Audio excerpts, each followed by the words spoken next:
Bonjour, Shulemji. Bonjour. That's Vous one par- word I know. Just one word.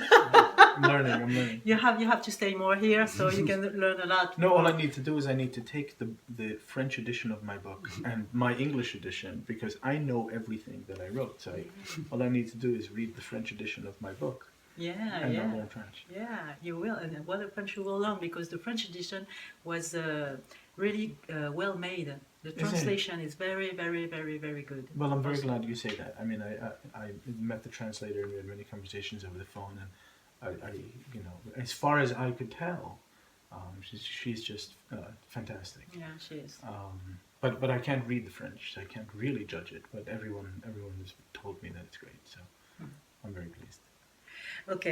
Alors, Shulendim, vous avez grandi dans une communauté juive orthodoxe, hassidique. Yep. Est-ce que vous pourriez nous parler de votre vie là-bas, au sein de cette communauté, et pourquoi vous l'avez quittée?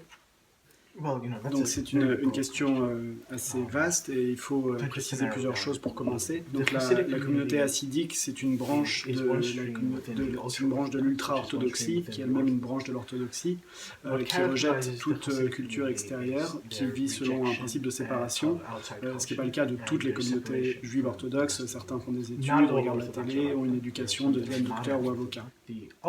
La communauté hassidique donc, a décidé de se couper du monde pour conserver son mode de vie, sa culture, avec une importante part laissée à la spiritualité. Donc le monde extérieur est laissé de côté, c'est ça sa valeur la plus importante. Grandir dans une communauté hassidique, c'est vivre entouré de murs invisibles. Donc j'ai grandi à New York et autour de New York, enfin près de New York, et il n'y avait aucune interaction avec la ville de New York. On était dans une enclave en dehors de New York. Ça paraît être incroyable quand on connaît la ville de New York, qui est une ville riche de culture, d'art, de science, et pourtant la communauté a très bien réussi à se maintenir à l'extérieur de la ville dans cette enclave. Quant au processus par lequel j'ai fini par quitter cette communauté, c'est une longue histoire, puisque c'est le récit de mon livre. Je suis parti parce que cette communauté était trop contraignante, et parce que j'avais commencé à découvrir le monde extérieur, en écoutant la radio, en lisant des livres et des journaux. Et donc je me suis fait une éducation par cette découverte successive. Bien que ce fut interdit, j'y suis allé petit pas par petit pas. La fin de ce processus, c'est que j'ai fini par ne plus être d'accord avec la vision du monde de la communauté hassidique. Et enfin je n'ai plus cru aux fondamentaux de la religion, aux dogmes les plus importants, aux croyances les plus basiques. La communauté hassidique croit que le récit biblique est factuel, et moi j'ai fini par m'apercevoir que c'était absurde de penser ça. Donc une fois que je n'ai plus cru en ça, tout devient instable. Certaines personnes dans la communauté orthodoxe se sortent de cette situation parce qu'elles ne veulent pas quitter la communauté, elles veulent rester dans la communauté, profiter de cette communauté très soudée, très liée, de fait de faire partie d'un héritage, d'une chaîne, d'une tradition, malgré le fait qu'il n'ait plus les mêmes croyances. Moi je n'ai pas réussi, c'était trop contraignant. Donc il fallait que je m'en aille, mais c'était compliqué puisque j'avais une famille, je me suis marié à 18 ans, j'ai 5 enfants, et je pensais pouvoir continuer à vivre dans cette communauté. D'autre part, l'idée de partir était compliquée pour moi puisque je ne savais pas où aller, je ne savais pas, surtout, je ne comprenais pas les valeurs, les comportements du monde extérieur, la façon dont les gens se parlaient, dont les gens s'habillaient, donc j'avais peur de partir. Le plus important pour moi, c'était surtout de préserver ma famille et mes enfants. C'est la raison pour laquelle je traversais une longue période de crise, ne sachant que faire. Je pensais pouvoir conserver une relation avec mes enfants, c'était le plus important pour moi, essayer de sauver les apparences pour eux, donc de garder des pratiques religieuses, continuer de manger kasher, de respecter le Shabbat, de les emmener à la synagogue, tout en ayant ma vie et mes propres croyances, mais je n'ai pas pu réussir cela au sein de cette communauté. Quels sont les aspects positifs de la communauté qui vous manquent, et à contrario, qu'est-ce qui vous a le plus pesé quand vous apparteniez à cette communauté hassidique? Pourquoi tout le monde ne quitte pas la communauté, pourquoi certains restent, et pourquoi certains veulent même la rejoindre, et se demandent ce qu'elle a à offrir, ce qui attire les gens dans cette communauté. Il y a trois points principaux qui sont particulièrement attrayants. D'abord, ça offre du sens de façon assez réconfortante. Ça dit quel est le sens de la vie, ça dit pourquoi il faut être bon, comment il faut être bon, et ça propose un grand plan du monde et qui explique pourquoi le monde a été créé, comment il a été créé. Le monde laïque n'est pas très bon pour proposer ce sens. Il faut créer le sens soi-même, il faut le trouver soi-même chaque jour, alors que les communautés religieuses de façon générale peuvent vous offrir du sens. Le deuxième point, c'est que ça offre une vie très structurée. Il y a tout un système de règles et on vous dit quoi faire dans toutes les situations, on vous dit quoi faire quand vous vous levez le matin, quand il faut vous marier, qui vous devez épouser, combien d'enfants il faut que vous ayez, etc. Enfin, le troisième point, et c'est le plus important, c'est justement le sens de la communauté. Le monde laïque est très individualiste, il y a même, on pourrait dire qu'il y a une épidémie d'isolation. Les gens sont très isolés, souvent ils ne connaissent même pas leurs voisins, alors que les communautés religieuses en général, la communauté ultra-orthodoxe et la communauté hassidique en particulier, offrent des communautés qui sont très liées. On a l'impression de faire partie de quelque chose de plus grand que soi et on n'est jamais seul. De plus, au sein de la communauté hassidique, certaines personnes ont beaucoup de mal, beaucoup de difficultés financières, mais elles reçoivent du soutien. Et il y a toujours un soutien, que ce soit pour les personnes ou leurs familles. Malgré la pauvreté qui est très importante au sein de la communauté, on reçoit des formes de soutien, soit de la communauté elle-même, soit des personnes les plus riches de cette communauté, des institutions, de ses voisins. La communauté, c'est par exemple obtenir des aides gouvernementales et participer à des programmes gouvernementaux pour obtenir des aides. Ce qui me manque, c'est cet aspect communautaire en fait. Et ça a été une grande perte pour moi quand j'ai perdu la foi. Parce que je me suis rendu compte que trouver du sens quand on est une personne laïque, c'est le projet de toute une vie en fait, qui n'est jamais terminé. Et c'est finalement ça la vie dans le monde laïque moderne. On doit recommencer tous les jours pour trouver ses valeurs, sa façon de se comporter, savoir comment être bon, pourquoi il faut être bon et ensuite mettre tout cela en pratique. Vous voyez vos enfants, je crois, 6 fois par an. On sent dans votre livre que c'est une vraie douleur, une vraie souffrance. Aujourd'hui, vous en êtes où par rapport à ça, dans les relations que vous pouvez avoir J'ai eu 3 filles et 2 garçons. Donc les deux plus âgés n'ont jamais participé à ces 6 visites annuelles. C'était seulement les plus jeunes et c'était jusqu'à leurs 13 ans. Quand ils ont eu 13 ans, ça s'est arrêté.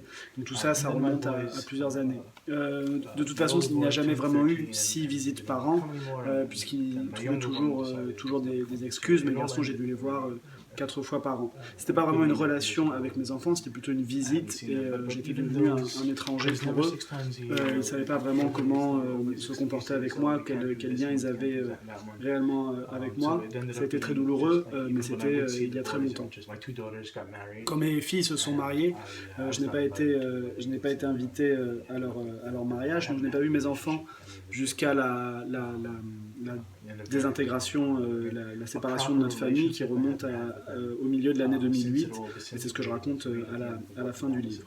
Donc ça fait très longtemps que je ne les ai pas vus. J'ai vu ma fille aînée très brièvement lors du mariage de ma deuxième fille. En fait, je n'étais pas invité évidemment, mais mon frère m'a conseillé de venir, de me présenter malgré tout devant le lieu, la salle où se déroulait le mariage. Donc je n'ai pas eu le droit de rentrer dans la salle.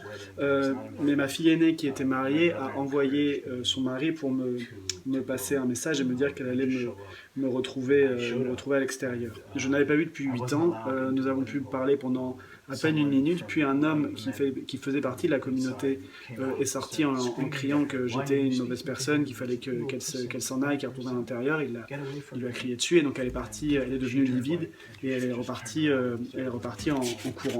Elle était adulte à ce moment-là, hein, c'était une femme qui était capable de prendre ses propres décisions, mais ça vous montre le pouvoir qu'exerce la communauté sur les individus.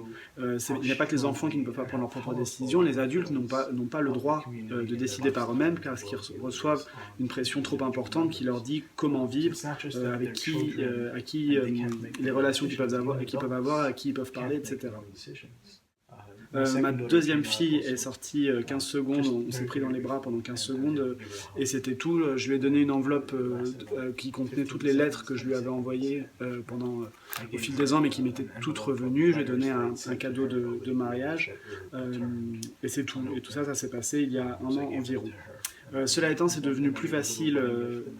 Cette séparation est devenue plus facile au fil du temps. Elle a été extrêmement douloureuse, évidemment, mais ça m'a appris des choses sur moi-même, sur les relations entre les parents et les enfants et sur la vie en général. Et notamment, ça m'a appris qu'il fallait être patient.